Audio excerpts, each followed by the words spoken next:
The deal that I have with my bank is if I find any property I want to buy and flip, I can turn it in 2 weeks. So when I give them the contract, I can go to closing in 2 weeks.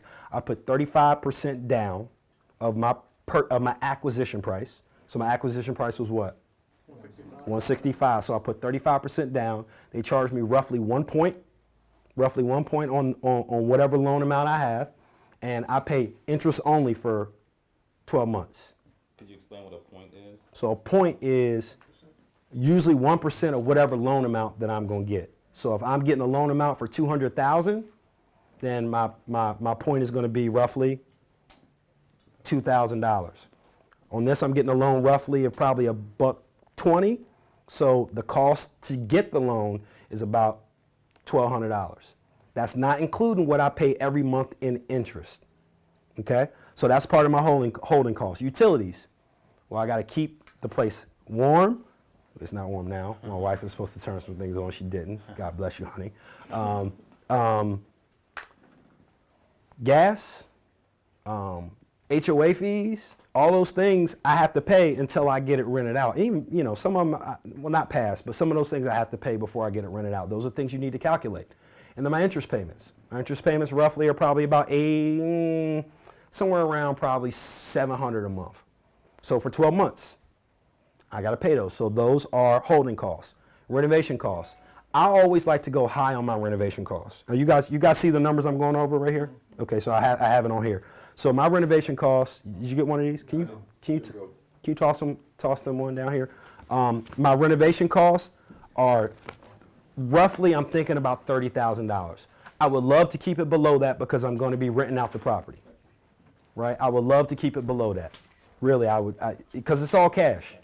So I would love to not have as much cash on the table, right? So all in, when I say all in, you see that cash all in is about $95,000 after I renovate it, okay?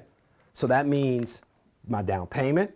That means those three items, those two items that you saw, the $7,000 and the $30,000 in the renovation costs. So all in my cash, I'll have about $95,000, right? So all in, I'll have $202 with my renovation costs, my acquisition price, my holding costs. My goal is to refinance this property in 6 months, okay? So when I go back to the bank, the house is going to be renovated, right? So the bank's going to come back in here and they're going to allow me to renovate the property.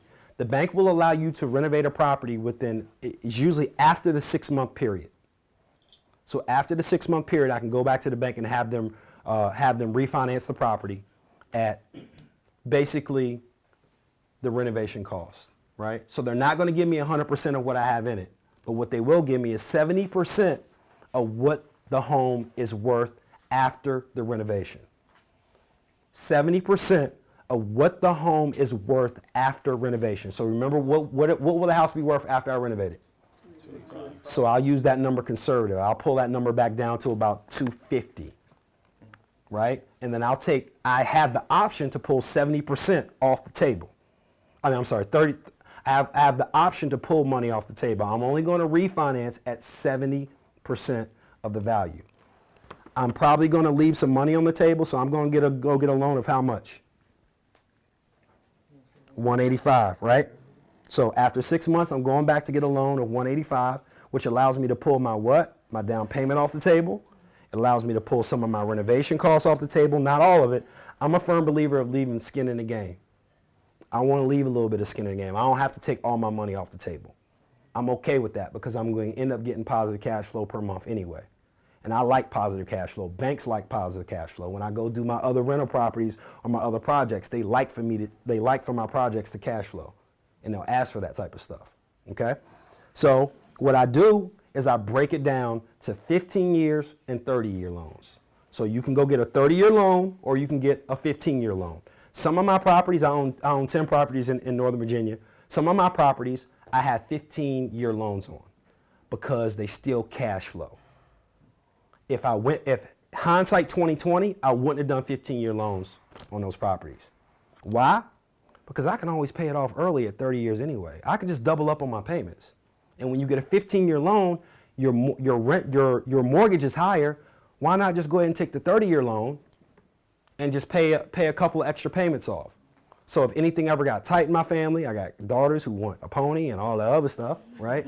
I can not have the option not to pay the 15. So on this property, I'm going to do the 30-year loan.